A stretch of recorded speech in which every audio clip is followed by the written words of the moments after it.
हमारा आज का टॉपिक है अभाज्य गुणनखंडन कैसे करते हैं, यानी कि प्राइम फैक्टराइजेशन कैसे करते हैं। तो क्या मेथड होता है, चलिए हम लोग सीखते हैं। तो किसी भी संख्या का अभाज्य गुणनखंडन करने का क्या अर्थ है। देखिए, उसका अर्थ है कि उस संख्या का अभाज्य संख्या के गुणनफल के रूप में लिखना।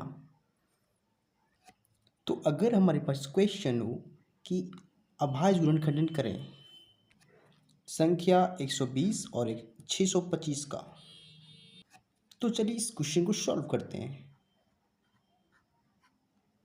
सबसे पहले हम 120 का अभाज्य गुणनखंडन करेंगे। तो हम इसे किस मेथड से बनाएंगे। देखिए, इसमें क्या करना है कि हमें अभाज्य संख्या के गुणनफल के रूप में लिखना है।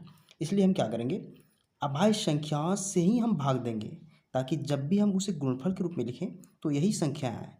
तो इसे समझिए, हम कोशिश करेंगे कि सबसे छोटी संख्या अभाज्य संख्या से भाग लग जाए। अगर 2 से नहीं लगे तो फिर टेस्ट करेंगे, तो 3 से कोशिश करेंगे, 3 से अगर नहीं लगे तो 5 से टेस्ट करेंगे, तो 5 से लग जाना चाहिए। अगर 5 से नहीं लगे तो नेक्स्ट जो है 7, 11, 13, इसी प्रकार हम लोग एक एक पर टेस्ट करेंगे और सिर्फ अभाज्य संख्याओं से भागा देंगे। तो देखिए, 120 में 2 से भागा लग रहा है या नहीं, तो 120 में 2 से भागा लग रहा है, इसलिए हम लोग इसे 2 से भागा देंगे। तो हमें रिजल्ट जो मिलेगा सो 60 मिलेगा। अब फिर से कोशिश कीजिए, क्या टेस्ट करने पर 2 से भागा लग रहा है, तो जी बिल्कुल 2 से भागा लग रहा है, इसलिए हम 2 से फिर से भागा देंगे, तो रिजल्ट हमें 30 मिलेगा। फिर से 2 से टेस्ट करेंगे, तो देखिए 2 से भागा लग रहा है, अभी भी लग रहा है, इसलिए हम 2 से ही भागा देंगे और हमारा रिजल्ट 15 मिलेगा। अब देखिए, यहाँ 2 से भागा नहीं लग रहा है, तो हम अगली छोटी अभाज्य संख्या जो है तो 3 से भागा देंगे। तो हम यहाँ 3 से भागा देंगे तो हमारा रिजल्ट आएगा 5। अब देखिए, हमारे पास सबसे लास्ट में यानी कि शेषफल के रूप में 5 आ चुकी है, जो खुद एक अभाज्य संख्या है। तो हम इसे इस 120 को इन इन संख्याओं के गुणनफल के रूप में इसे लिख देंगे, यानी कि इस 120 को इस प्रकार से लिख देंगे, 2 गुना 2 गुना 2 गुना 3 गुना 5, 2 गुना 2 गुना 2 गुना 3 गुना 5। तो ये होता है अभाज्य गुणनखंडन करना, क्योंकि इस गुणनफल में देखिए सारी संख्याएं अभाज्य संख्याएं हैं, यानी कि अभाज्य संख्याओं के गुणनफल के रूप में लिखना। तो 120 को हम लोग अभाज्य संख्याओं के गुणनफल के रूप में लिख चुके हैं। अब हम लोग नेक्स्ट 625 का अभाज्य गुणनखंडन करेंगे। तो चलिए, तो देखिए 625 में 2 से भागा लग रहा है, यानी कि सबसे छोटी अभाज्य संख्या से भागा लग रहा है, तो जैसे 2 से इसमें भागा नहीं लगेगा। फिर 3 से ट्राई कीजिए, 3 से भी भागा नहीं लगेगा, क्योंकि इसके अंकों का योग 3 से भागा नहीं लग रहा है।